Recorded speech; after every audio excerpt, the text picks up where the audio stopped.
with Sam Seder. The destiny of America is always safer in the hands of the people than in the conference rooms of any elite. Sam Seder. They are unanimous in their hate for me, and I welcome their hatred. We must guard against the acquisition of unwarranted influence, whether sought or unsought, by the military-industrial complex. The Majority Report with Sam Seder. Ever get the feeling you've been cheated?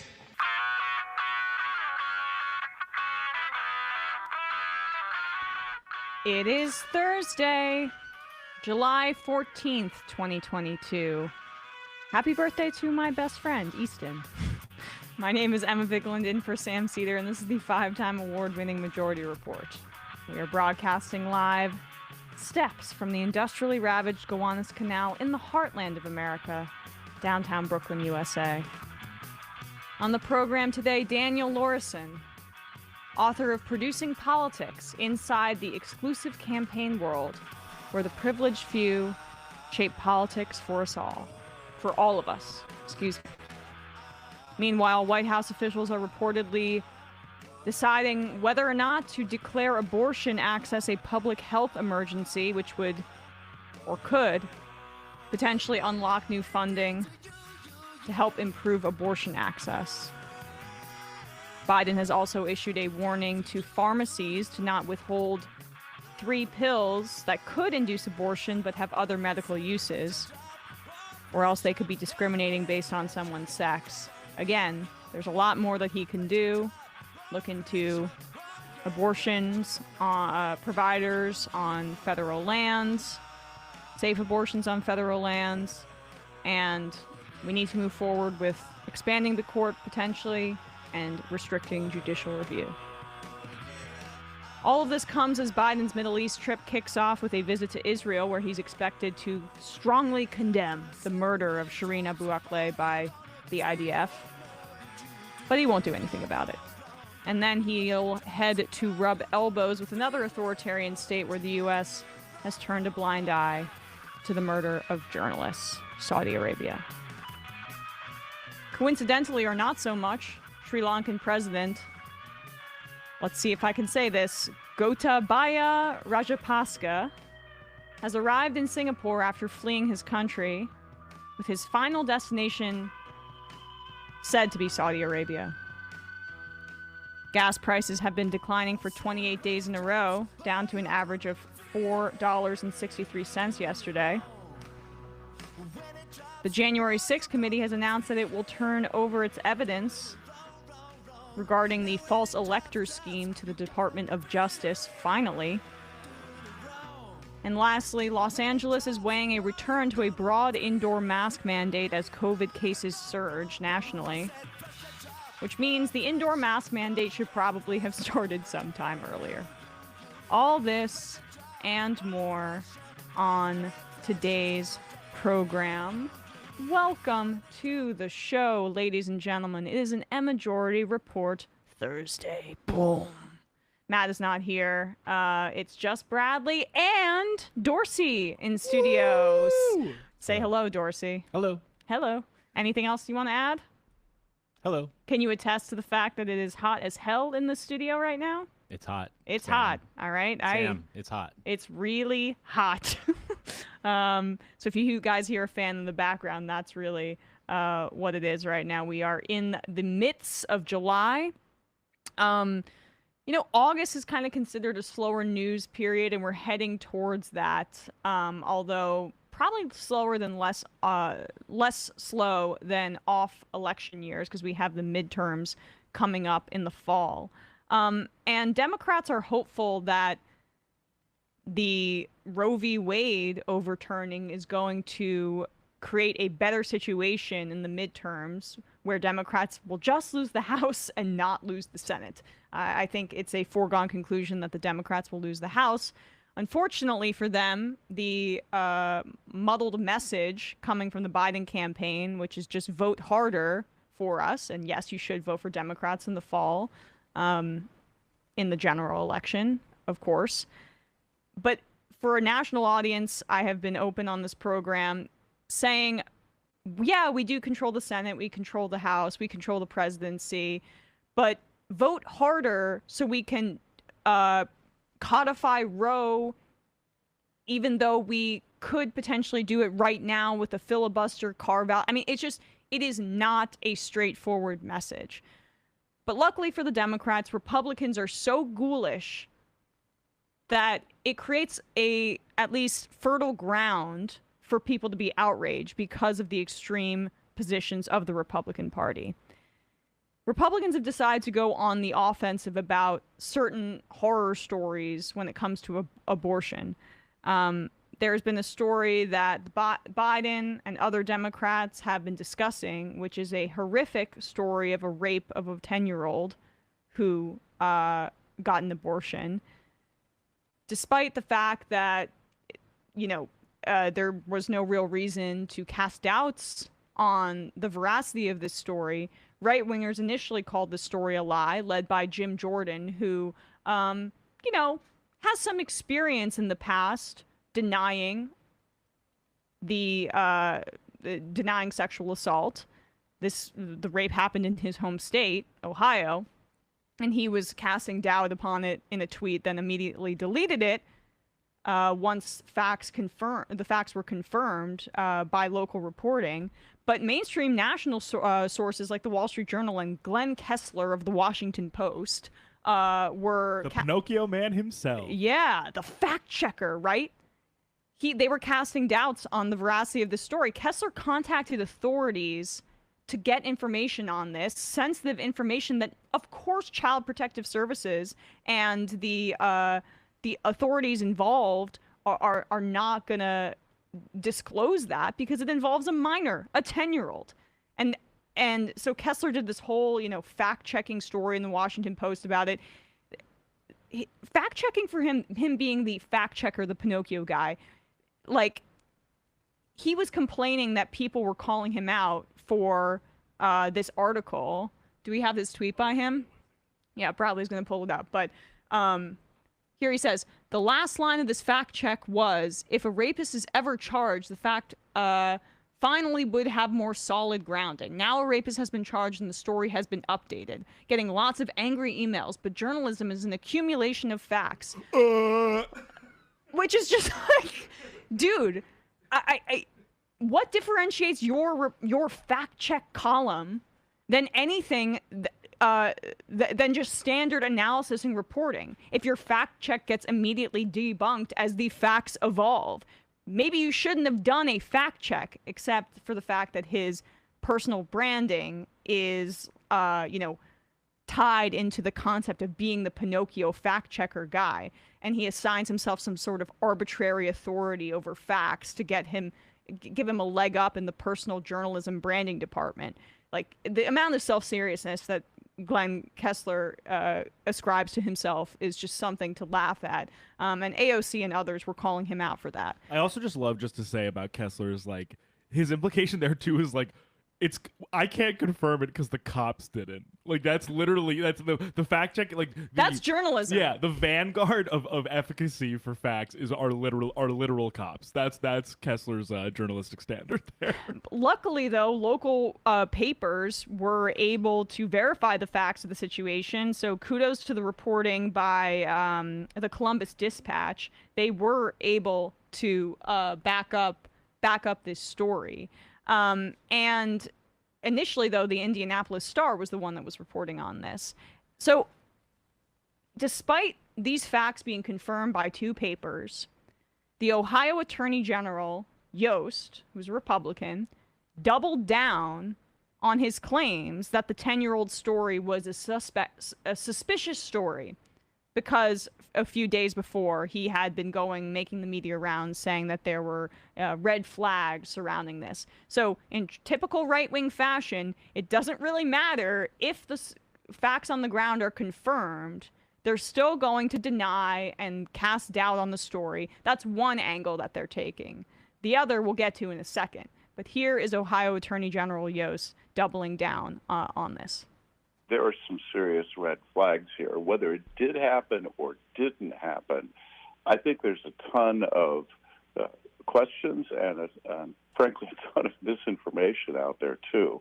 Well, for example, yeah. this canard that she was forced to leave the state to get treatment simply isn't true. And she doesn't have to know that. I wouldn't expect a 10-year-old to read the law, but I would expect her doctor to read the law, or if the doctor's too busy or confused by it, to talk to a lawyer, because there's clearly an exception, not just for the life of the mother, but for a substantial likelihood that the loss or impairment of a significant bodily function. There are some serious red flags. Yeah. So they're continuing to deny it.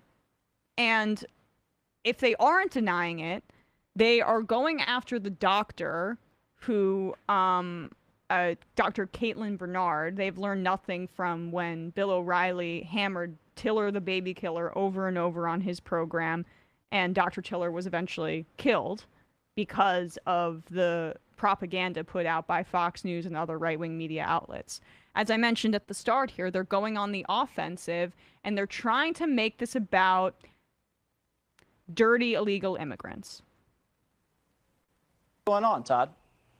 Jesse, thanks for having me on, but I shouldn't be here, right? I mean, first of all, this is an illegal immigration issue because likely of Biden's lawlessness at the border and everything going on down there. That's why Indiana, as a non-border state, has actually filed several independent lawsuits on that. Then we have the rape, and then we have this abortion activist acting as a doctor with a history of failing to report. So we're gathering the information, we're gathering the evidence as we speak, and we're going to fight this to the end, including looking at her licensure. If she report, and in Indiana, it's a crime to not report, to intentionally not report.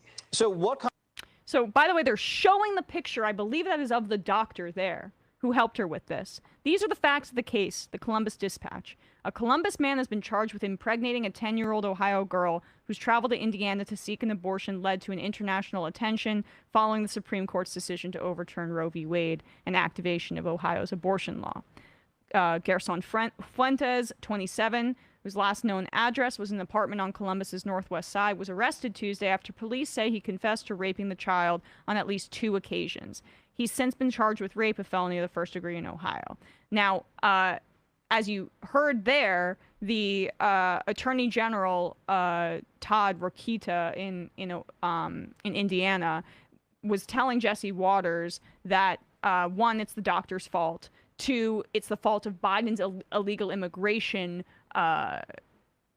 problem, right? That he's not tough enough on the border, which, let me remind everybody here, Biden dragged his feet for months and months and months on getting rid of Title 42, which denied broadly asylum seeking here in the United States and was a Trump-era pandemic policy, which was just really an excuse to continue to crack down on the border and deny asylum seekers in this country. Biden was afraid of the blowback on that. He eventually rolled it back after, I believe that's already happened because the deadline was in June. But Biden is far from some sort of dove on illegal immigration. But it's a racist dog whistle here. Anything but looking at Republicans' own brutality. 1, it's the doctor's fault. No, it's illegal immigration's fault because this guy maybe was undocumented and, he's, of course, some sort of criminal and it's Biden's fault. Or deflect, and pretend that there are holes in this sort of story. Anything but looking at the consequences of a theocratic Republican Party that has implemented all of these trigger laws throughout the country, which is going to result in horrific stories where a 10-year-old could be sexually assaulted, could be raped, and doesn't have the resources to get an abortion. The horror of the story is so profound that reckoning with it, that trying to square that circle for the GOP is fundamentally impossible, especially because this is supposed to be the party that cares about the children, that it's all about protecting children. All of those QAnon folks that claim that, Hillary Clinton is drinking the blood of babies, and they're all sexually assaulting them in mass throughout the United States government in the deep state. Where are you on this? Oh, that doesn't fit within my twisted logic pretzel brain. I've gotta just pretend that this doesn't exist. It's either fake news, it's either, oh, well, it doesn't really count because it was a sexual assault by somebody who I have racist feeling towards, or, you know, it is the doctor's fault for some reason. So let's plaster her photo all over television as if we haven't learned a lesson before. They are unable to actually sell their brutality, their religious fundamentalism to the broader electorate. And that bears out in polling, but also just think about it for a second. The story was so gross, so difficult to stomach, that they have no other avenue except to change the conversation, to borrow from Don Draper. Like, that is all they can have in this instance. And in the broader abortion debate in general. And Tom Skaka said this on Twitter, but it's true even in regards to Kessler, because it's similar. And the other way, on the other end of it is, like, it doesn't matter whether Kessler or whatever reporter doesn't want the grisly details of this to be true. This is what the law is designed to do, and therefore it's happening. Yeah. Like whether it's too upsetting or facts don't care about your feelings. That is bro. exactly right here. Like that is because that's like as shocking as it might be to someone's sensibilities, like Glenn Kessler. That doesn't mean that essentially no exceptions abortion law confers that there are no exceptions for an abortion. Yeah, I mean it's. Thank you, Glenn Kessler, and all of the fact checkers and the democracy dies in darkness, right? Really appreciate you aiding and abetting this Republican project, conservative media project, where for days they cast doubts on this story. I mean, like, that's what they did there. They pretend like they're fighters for facts, but in reality, the muddling of the true horror of this story and parsing the little details, it aids and abets the religious fundamentalism and the cruelty that the Republican Party is implementing. You have to be clear about this, or why else are you in journalism? All right, with that said, folks, we're going to take a quick break, and when we come back, we will be joined by Daniel Laurison.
We are back, and we are joined now by Daniel Laurison, Associate Professor of Sociology at Swarthmore College and author of Producing Politics Inside the Exclusive Campaign World, where the privileged few shape politics for all of us.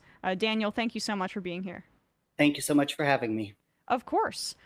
So, you start off your book talking about your own work on campaigns. You worked on Obama's campaign, the Kerry campaign in 2004 you volunteered for. I mean, what inspired you to write about this based on your own personal experience working on some of those campaigns? Yeah, that's a great question. Really, there's two things. One is, I wanted to work on those campaigns because I thought the outcome of the presidential election, as anybody who follows this show will know, was incredibly important each of those times. And I wanted to do what I could to be part of making sure that the right person, Kerry in 2004, Obama in 2008, came out ahead. And so I went to the campaign offices and sort of tried to offer my services. And, that was an experience that I detail in the book. The first time I went down to the Kerry office, I thought, I'd just spent 5 years working in and being in charge of a small nonprofit. I had fundraising skills. I had event management skills. I could recruit volunteers. I could supervise people. And, as anyone who's worked on a campaign will know, or has volunteered on a campaign will know, I went down and they were like, that's nice. Here's your list of people to call. Go ahead. And on the one hand, that's a very reasonable thing for campaigns to do. Calls to voters are super important. And on the other hand, it made me feel sort of shut out of being able to make a real, contribution with my whole self to seeing the person win that I wanted to have win. So that experience set me on a path of trying to figure out how do campaigns work, who gets to be in charge, who runs them. And that's at least part of where the book came from. Yeah, I did some like internships in high school on campaigns, and I know that's very different from probably your adult experience working on that. But they really do just shuffle you into calls and canvassing, and the latter of which, canvassing in my experience was really just like trying to get signatures. But you emphasize rightly the field work as really the guiding light for how campaigns really should be allocating their resources and funding. And as a show that we're on the left, that I couldn't agree with that more. What was in your study of this and in your experience, your experience or your observations about field work as one of the best ways to actually conduct and the focus of your campaign? Yeah. So the research is really clear. Stuff by people like Brockman and Calla, political scientists. There's a book, Mobilizing Inclusion, that looks at this. When actual people talk to one another, that's one of the few things that can really make a difference in terms of political outcomes, right? It's super important based on every piece of research I could see, and some basic common sense on some level. It ought to be the heart of any any campaign, any movement to try to get people to really do anything. Of course, it's unglamorous. It's hard work. It requires a lot of people power. And so that's why, volunteers get shunted into it.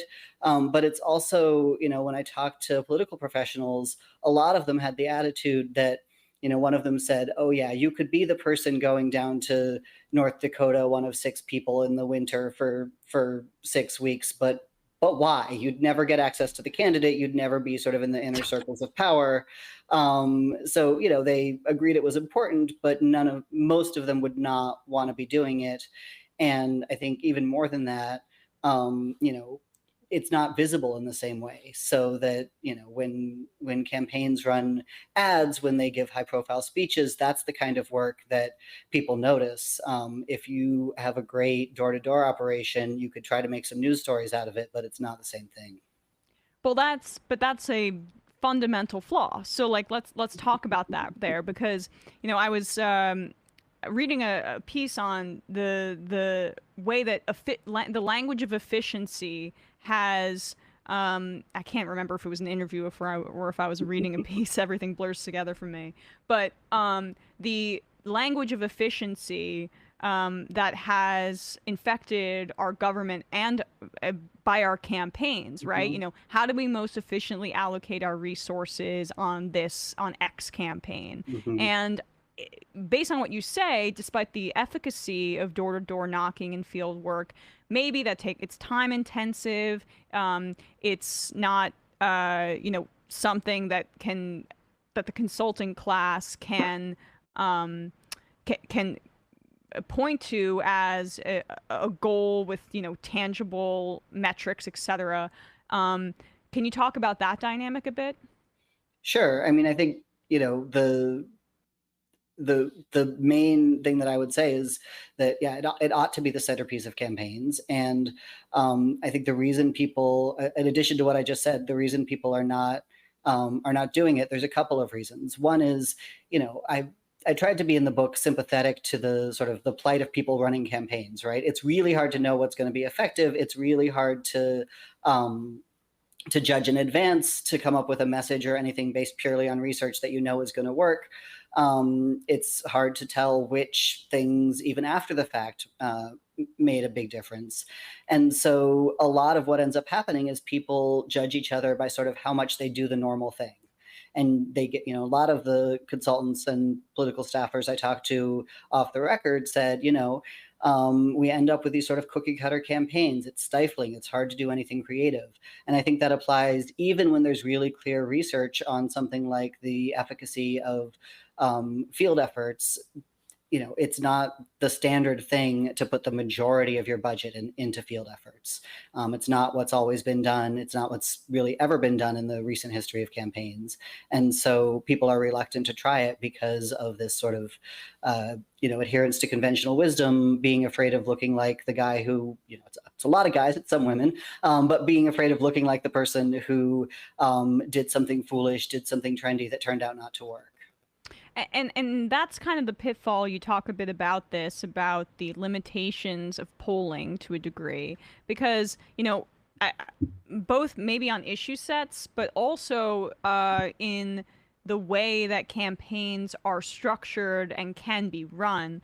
What are some of those limitations? Because I think it, as you say, it discourages trying something new, and you're never going to know what moves the needle unless it's tried. And I mean, I would think that outside the box thinking should be encouraged in campaigns, but probably because of, again, some of that efficiency dogma, it might not necessarily be fostered.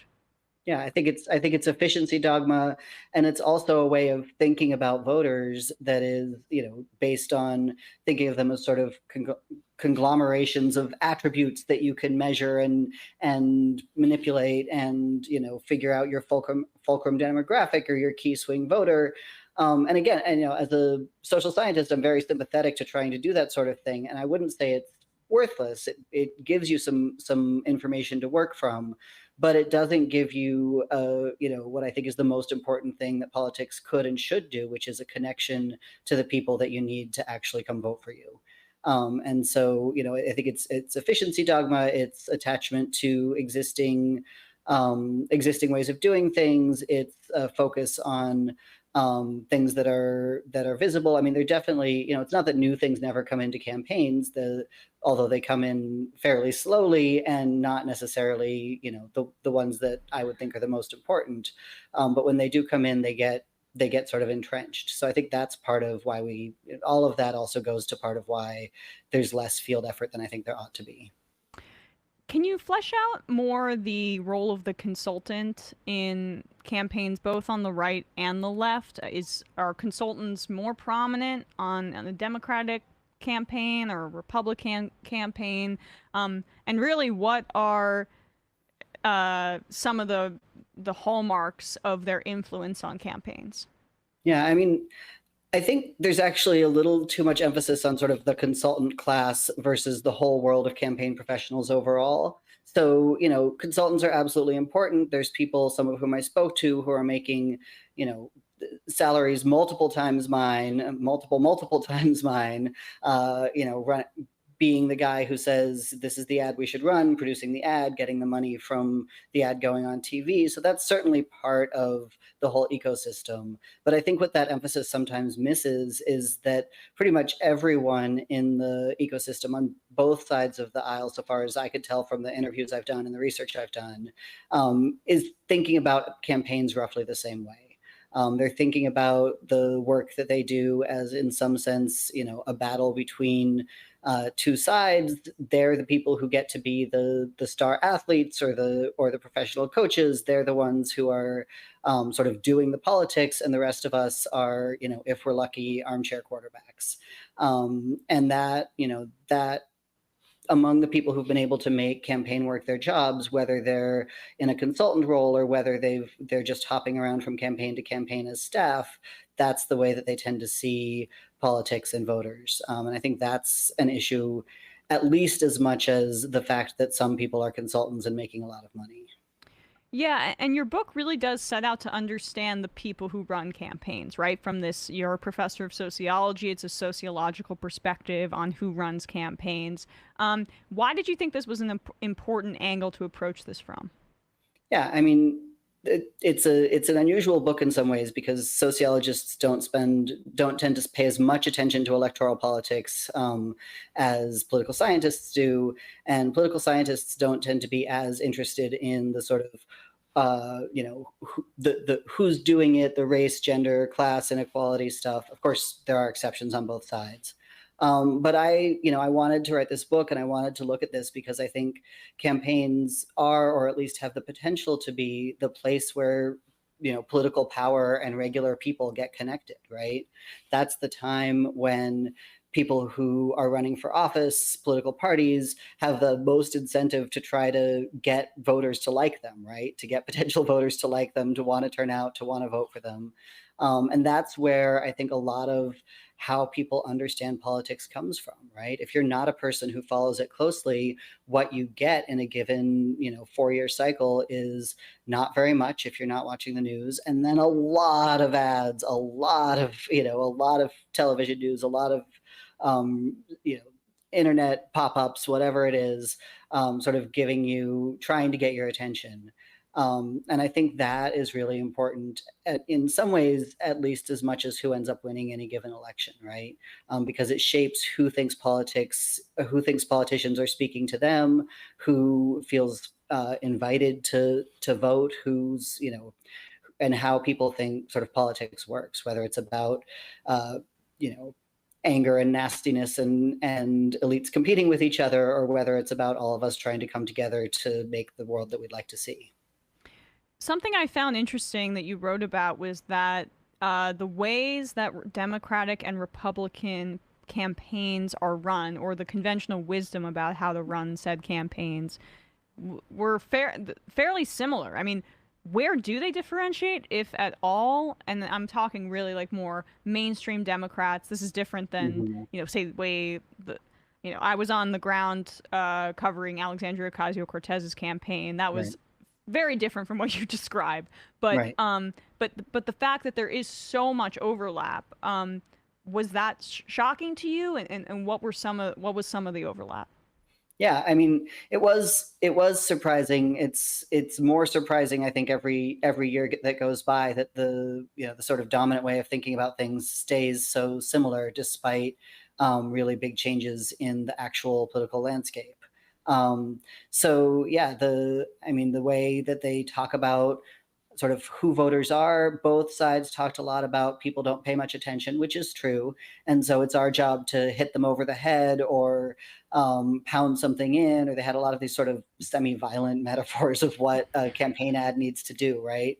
And that, that way of thinking about voters was consistent across the two parties. The overall organization of campaigns, the ideas about sort of what you need to do and how it works and all of that. Certainly the way that careers worked was very, very similar. The Republicans have a bit more of a pipeline for people coming in from college Republicans and that sort of thing than the Democrats do from equivalent places. But in terms of what you had to do to get a first job, in terms of what the working conditions are like, in terms of pretty much everything that makes up the day-to-day life of a campaign professional, it's very, very similar. What's different is they really do. I mean, I think some people sort of think about political consultants and think of them just as mercenaries who don't care at all about the outcomes. They're just in it for the money, or they're just in it for the thrill. And, most of the people I talked to were really committed to the party that they work for in a personal and ideological way. It wasn't just sort of a job to them. And a number of people said, I could get a job where I'd make more money, where I'd have an easier life. But I do this because it's important to me. And in terms of the people who do make up those campaigns, you talk about the concept of, to be expected. It's very white, right? Very college educated, and I'm reminded of, I follow the NFL a lot, and the people have written about why is there so much nepotism in the NFL, and in terms of coaching, and it's because to get into coaching, to get into scouting, you're paid nothing. I mean, you're essentially paid like a part-time worker, and then it's a very long road to eventually getting a coaching gig. And I mean, you have to have the funds as a young person to be able to survive. You have to come essentially, for the most part, from a well-off family, and that affects the diversity of coaching candidates all the way up to the top, because you're unable to even enter if you don't have enough money to get by during that initial period. And that's an interesting, kind of similarity here with the campaign worker profession. Can you talk a bit about that? Yeah, and it's something you see in a lot of professions that people get into because they're passionate about it or excited about it. Journalism has a similar setup where you mostly need an internship. They're often unpaid. You could probably list a number of other ones, and that's actually something I wrote about in my last book, The Class Ceiling, in terms of sort of how class origins really shape who has access to these kinds of jobs, these kinds of influential, culturally meaningful, and/or high-powered and/or high-paid jobs, and who gets ahead once they get in. So in campaign work, your first job is almost always going to be doing anything that needs to get done in the office, whether it's setting up chairs or taking out garbage, or maybe following the candidate around if it's a lower level race and just getting him or her their coffee or whatever they need. And you're going to be expected to work. One person I talked to told me about her first job, and they told her, we'll expect you to be here from 9 a.m. till 6 or 7 to start, then 8 or 9, then by the end of the race 10 or 11. And she said, that's not true. I was expected to be there by 7 in the morning, and I had to be there basically by until the work was done, whether that was midnight or 2 or 3 or what. And all of that is expected of young people without any way to know whether you're going to have a job when the campaign is over, right? If the campaign loses, then there's almost certainly no job for you waiting because of your work on the campaign. And if the campaign wins, you might get offered something in the office of the newly elected person, or you might not. So there's no financial security. There's no guarantee of work going on. And, only a certain subset of people, generally people with families with a fair amount of money to, buy them a new winter coat if they have to move to New Hampshire all of a sudden, or, put them up when the campaign ends and they don't know what they're doing next. Only people with those kinds of resources generally are going to be able to do that kind of job. And so based on the stats that I read in your book, can you talk about the makeup of campaign workers, politicos, as you say? Yeah. So overall, across both parties, campaign workers are about 75 to 80% white, depending on whether I just look at 2020 or whether I look at a longer time period. In the Democratic Party,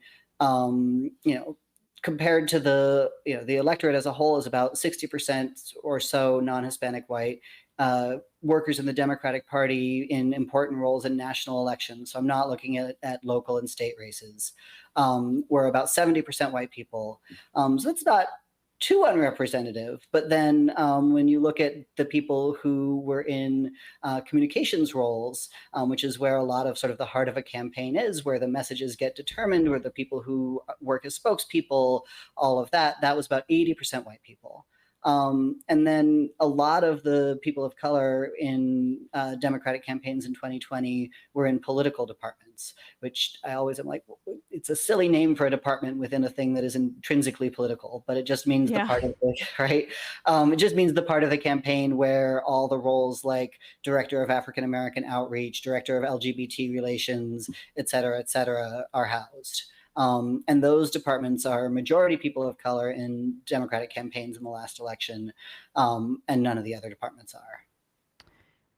And can you talk about the differences in Republican campaigns in that area and Democratic ones? Yeah, so I mean, Republicans are basically, with possibly some small shifts in a slightly more diverse direction in the last election, it's a majority white party, and it's a party that is more and more, from what I can tell, embracing explicit white supremacy in various ways.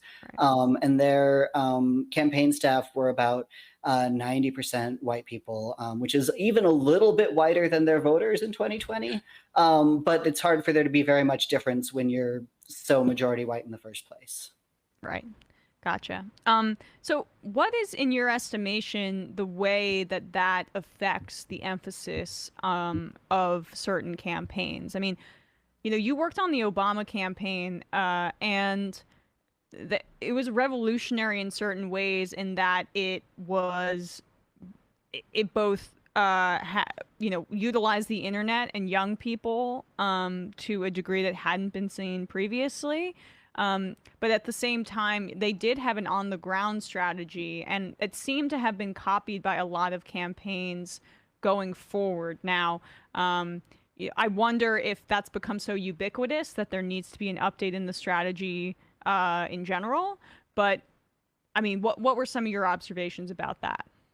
Yeah, I mean, I think the issue with the campaigns not matching the class or the race or the gender of the people they're trying to reach out to, part of it is about what the ground strategy is, but I would back up even from that and talk about just the fact that when people are in campaign decision rooms trying to figure out what to do, we talked at the beginning, and I talk a fair amount in the book about the fact that, no research can give you the right answer to what your overarching message should be, to how you should frame your pitch to different voters, et cetera. It can give you hints, but it can't give you, the definitive answer. The answer that gets chosen comes from the people who are in that room. And when the people who are in that room are socially distant, that's a phrase that made more sense before the pandemic, but are really distinct from the people they're trying to reach, the chance that their gut instinct, their best guess, their intuition about how to reach out to folks is the right one is lower, right? Because they're not, if you're a upper middle class white man who went to a highly selective college, the chance that you really have a sense of how to how to reach out to a garbage truck driver in Philadelphia is fairly low, right? You can use research to help you, but your sort of intuitions about what that's going to look like are probably not going to be very good. So I think that's one problem. And then the other problem, I think, is that it's part of why people are uninterested in making campaigns and making elections be something that everyone is involved in. It's part of why you get this sort of closed door ethic around campaigns, because they don't, on some level, trust the rest of us to try to help, to try to be involved. And they're not necessarily, and these are generalizations, there's exceptions, of course, but they're not necessarily interested in having any kind of two-way communication with regular people out in the world. And I think that's really where a lot of Democrats' efforts especially fall apart. And the stakes are super high. Like, I just want to make that clear, right? And we hammer. At the start of the show, I was just talking about the brutality of the Republican Party and the fascism, the further and further right that they go, and the voters will always follow them, right? It doesn't. You have the radicalization that is such a threat to people and to the United States, and with these strategies, it seems like campaigns are not equipped to really reckon with it and combat it based on these outdated strategies. And you talk about that a bit. Can you expand on that point? Yeah, absolutely. I mean, I think I'm really worried about the future of this country, really, both, just as a person who cares about other people, as a transgender man, as a parent of children with uteruses, as, someone who cares about racial and I could go on and on, right? I think we all are. And I really worry that the Democrats are not doing what they need to do to bring enough people out in the next election and the election after that. I hear so many people I know saying, and this is actually part of a another research project I have as well, saying, the people in power don't care about me. They're not doing anything to help me. They don't, they're not interested in me and people like me. And so why should I vote for them? And it's really hard to change that kind of worldview with yet another ad saying after the next election we'll be able to do A, B, C, D, E, F, G. Even if it's true, right? Like, it is true that there are real reasons that the Democrats are not able to deliver on a lot of things that they, I think, would like on some level to deliver on. And as a message, it's, there's very little evidence that any ad moves anybody ultimately to vote in the next election, especially when they're also seeing ads from the opposing team. And B, there's only so many times you can hear that. And so I think, or, whatever the message is, if the message is, vote for us or there will never be abortion rights again, like, I hope that scares some people into voting for the Democrats who might not have otherwise. But again, the sort of the fear or the promises over and over again coming at you from a TV screen doesn't really make that much difference to most people. I think what can make a difference to most people, and this is what I said in the beginning, is, an actual person who says, hello, I'm from the Democratic Party. I'm interested in what you'd like to see happen. I'm interested in you.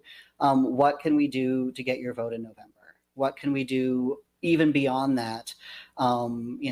If I had a magic wand, there would have been organizers on the street from the Democratic Party starting in January 2021, just going and talking to people. I think that's the thing that can shift politics, that can move people to being willing to take the time out of their day and come out and vote when they need to. But only if it's, on some kind of genuine, and only if it's done on a really large scale. So let's talk a bit about that, the midterms coming up here then, because, we have on the show talked a lot about the perils of the obsession with the suburban voter who's disaffected by Trump, by the Democratic Party. Now, I guess I'll just ask you on your take there, because that seems to be the only voter that leadership and the president seems to think is going to tilt the scales here. And, you're a trans man. They've largely, I think, been completely dropped the ball on aggressively combating these anti-trans don't say gay bills throughout the country.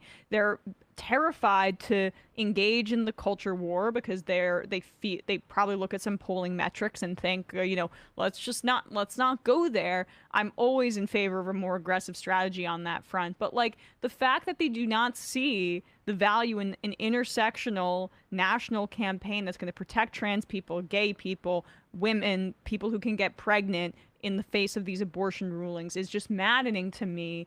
And I'm wondering what your take is on that as somebody who has worked on campaigns and also studied them to this degree. Yeah. I think I agree with you that the focus on the sort of almost, I don't know if mythical is quite the right word, but almost sort of legendary suburban swing voter is ill-advised. I understand where it comes from, right? You look at the numbers and you look at the polls and you figure out who's your, which demographic you are most likely to be able to move the most, the most effectively, and then you focus on that with a laser focus. And again, it's this sort of logic of efficiency or logic of just getting to 50% plus one. And I think it misses a bunch of things, right? One thing it misses is that most people's political views are not sort of, I sat down and I made a list of my values and I looked at the candidates and I decided amongst the candidates, this person matches me on 3 of the 5, so I'm going to vote for them this time instead of this other party who only matches me on 2 of the 5, right? That's not how most people approach politics, approach voting. And so mostly, the people who move often from one election to another are not doing something like that. They're doing something like, things seem kind of bad, I'll vote out this guy and I'll vote in the other guy. Or things seem okay, I'll vote for the same party I voted for last time. Right. And that's not because they're dumb or because they're, bad people. It's because does take a fair amount of effort to figure out among this list of options when you see people just, sort of fighting with each other on your television screen or on your Hulu ads or on your, whatever it is all the time. And it's, the other way people figure it out is they have a party allegiance and they stick to that party allegiance basically, unless something really radical happens. Trump did any number of really extreme, surprising, scary, awful, radical things and moved a few people out of the Republican Party, but not nearly as many as I might have expected or hoped. And I think people get their political views in large part from their communities and from political leaders. So, there's a study I quote in the book that shows that Republicans and Democrats completely switched their views on how hawkish we ought to be towards Russia during the Trump presidency, based entirely on sort of political leadership from the two parties, right? And so I think, all of that to say, I think it's entirely possible for Democratic politicians to speak from where I hope their values are, and I know many of their values are, about trans issues, about racial and economic justice, about whatever it is, and they'll lose a few people around the edges, but they'll also inspire a number of other people both to vote and hopefully to be more willing to volunteer to get to talk to other people to bring them into voting as well. So yeah, that last point you make about bringing new voters in, right? Has it been your experience and your understanding largely that most campaigns are focused on high propensity voters? And again, that was something I mentioned, Alexandria Ocasio-Cortez's 2018 campaign that was modeled after the Bernie Sanders 2016 campaign, which is bring in people who don't typically vote, and particularly in New York 14, that was such a low turnout district that if you just mobilize a certain amount of people, you're able to pull off an upset. And she did. And I think a lot of progressive campaigns who are facing uphill battles in terms of funding have adopted a lot of that strategy. What is your opinion on that particular campaign strategy for leftist candidates in particular, but really even as a larger, broader strategy that can be adopted maybe by Democrats more towards the middle of the party? Yeah, I mean, I think it's, trying to get new people into voting is both potentially effective. There's some studies that get thrown around among campaign consultants and so on that show, if you move a voter from one side to the other, that's essentially twice as many votes for your side because the other side loses one versus bringing a new person in, right? I don't know if that math makes sense, but the idea is, if you take one away from the other side and bring it over to your side, you're doing a little bit better for yourself. So there's reasons that people are interested in moving people rather than bringing new people in, but I think they're, at the end of the day, sort of misguided. I think it is entirely possible to bring new people into voting, especially, again, if you have people. There's this great book called Mobilizing Inclusion by Lisa Garcia Badola, and Mitchelson is the last name of the other author, where they did experiments in communities in California, communities of color mostly. And if someone was if someone could come to your door and say, it doesn't even really matter what they said, they found, but if someone looked like the person whose door they were knocking on, spoke the same language, could say they were a neighbor, they could increase turnout among people who'd never voted by up to 10 percentage points, which is a huge shift for that kind of work. So it's entirely possible. It's just not something that campaigns focus on, again, because they think there's sort of a conventional wisdom that it's not worth it, or that it won't work, or that it's too hard. The other thing they do that increases, there's a real inequality in who turns out to vote. So I think the other thing I think is that, trying to get out new voters also has the, side benefit, or maybe central benefit, of democratizing our democracy, right? Of making our electorate more representative of the country as a whole. Because it's disproportionately lower income, poor and working class people who are non-voters. So when you bring them in, you're bringing in, you're making the voters look more like the people. And I think that's worth doing on its own. I think it's also potentially effective for campaigns. Yeah. And frankly, if the Democratic Party were smart, or if they were less, this is my opinion, if they were less, especially the old guard, connected with moneyed interests and the capitalist class, there would be a larger, I think, a more aggressive strategy of mobilizing poorer voters as opposed to focusing on these same suburban ones, which I think that focus in and of itself limits the party's platform. Because if you actually are trying to build a working class coalition, which is intersectional and which is community based, where you're going and knocking on doors with people that are based in the community and look like the people who they're speaking with, and are that's the best strategy. It seems obvious, but I feel that they are constrained by their own cowardice about confronting certain interests, and the just larger institutional issues, which comes from the platform, as well as you say, the makeup of the people on these campaigns. Mm-hmm. I think that's part of it, and I think some of it is not I don't think there's a lot of people in the campaign world who are going, we are committed to the capitalist class, and so we have to do it this way versus that way, right? But what they're doing is they're looking around them and they're seeing everybody else says this is the way to do things, this is the way we've done things. Even if some of them, and I think it's true for many of them, their values would have them trying to bring new people in. If the consensus all around them is that that's not possible, or that's not worth it, or that's dangerous, then it's hard to be the person who tries to make that happen. One of the things I'm hoping that the book might do is I have a lot of people I talked with who had critiques of the way the campaign system works right now. Maybe they'll see that and see that they, if you're all just sort of trying not to be the one who says something new, maybe one of you could actually do that. Right. Yeah. All right. Well, can't thank you enough. Really appreciate your time today, Daniel. Daniel Laurison, am I saying that right? Yeah, that's right. Okay, good. Associate Professor of Sociology at Swarthmore College and author of Producing Politics Inside the Exclusive Campaign World, where the privileged few shape politics for all of us. Really appreciate your time today. Thanks so much. Thanks for having me. It was really fun. Of course. All right, with that said, we are going to wrap up the first hour of this program. Reading some IMs here. Make it unclear. Emma, I have to disagree with you on one thing about that story in Ohio where the doctor is being named and vilified. I think in fact, right-wing media definitely did learn their lesson from O'Reilly and what happened with Dr. Tiller. Stochastic terrorism and violence isn't the bug, it's a feature. That's a great point. And I think, honestly, you're right about that. Now, I was going to turn to Matt Leck to ask what's happening on Left Reckoning, but he is not here.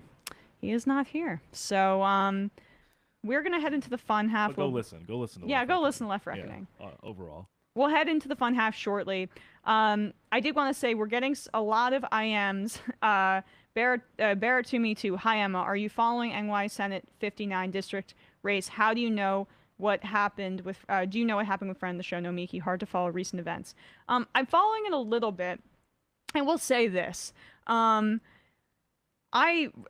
vehemently disagree with the way that she is framing certain issues between campaign workers and going after Kristen Gonzalez in a way that has been described as a wrecker campaign. The fact that Crowley is praising Nomiki's rhetoric on this, I think, should be a massive red flag. And I have been open that I support the entire DSA slate. I will reiterate that I think Kristen Gonzalez is the candidate here to support. And I'm immensely disappointed by that rhetoric. I'm speaking for myself, not for the show in general, but I will say that I think that it can't be overstated how disappointing that tack has been in terms of claiming that Kristen Gonzalez has any responsibility for that. So that's all I'm going to say about that personally. With that said, do we have Binder and Okay, we're gonna take a quick break, and when we come back, we'll. Do you want to just go into the fun half? All right, we're just gonna head into the fun half. 646-257-3920. But check out Doomed, check out Scam Economy, check out The Discourse, and Binder and Brandon will talk about what's happening on those shows, their shows. Once we get to them in the fun half. Yeah, and just click on the new link. We'll put Yes. it in the we'll put it in the chat and put it in, and it's in the show notes. So just click on the new fun half link. Okay. 3 months from now, 6 months from now, 9 months from now. And I don't think it's going to be the same as it looks like in 6 months from now. And I don't know if it's necessarily going to be better 6 months from now than it is 3 months from now. But I think around 18 months out, we're going to look back and go like, wow. What? What is that going on? It's nuts. Wait a second. Hold on for a second. Emma, welcome to the program. Hey. Matt. What is up, everyone? Nomiki. You did it. Let's go, Brandon. Let's go, Brandon. Bradley, you want to say hello? Sorry to disappoint everyone. I'm just a random guy. It's all the boys today. Fundamentally false. No, I'm sorry. Women's Stop talking for a second. Now let me finish. Where is this coming from, dude? But dude, you want to smoke this 7-8? Yes. Hi, me? Is it? Yes. Is this me? Is it me? It is you. Is this me? Hello, is this me? I think it is you. Who is you? No sound. Every single freaking day. What's on your mind? Sports. We can discuss free markets and we can discuss capitalism. I'm gonna go throw up. Who libertarians? They're so stupid though. Common sense says, of course. gobbledygook. We fucking nailed him! So what's 79 plus 21? Challenge Matt. I'm positively quivering. I believe 96, I want to say. 857-210-35-501. 1/2. 3/8. 9/11, for instance. $3,400, $1,900. 654 $3 trillion sold. It's a zero-sum game. Actually, you're making me think less of it. But let me say this. Poop. You can call it satire. Sam goes, it's satire. On top of it all, Yeah. my favorite part about you is just like every day, all day, like everything you do. Without a doubt. Hey, buddy, we see you. All right, folks. It's just the week being weeded out, obviously. Yeah, sun's out, guns out. I don't know. But you should know. People just don't like to entertain ideas anymore. I have a question. Who cares? Our chat is enabled, folks. I love it. I do love that. Look, gotta jump. Gotta be quick. I gotta jump. I'm losing it, bro. 2 o'clock. We're already late, and the guy's being a dick. So screw him. Sent to a gulag? Outrageous. Like, what is wrong with you? Love you, bye. Love you. Bye-bye. Back. We are back. We are back, and we are joined by Matt Binder,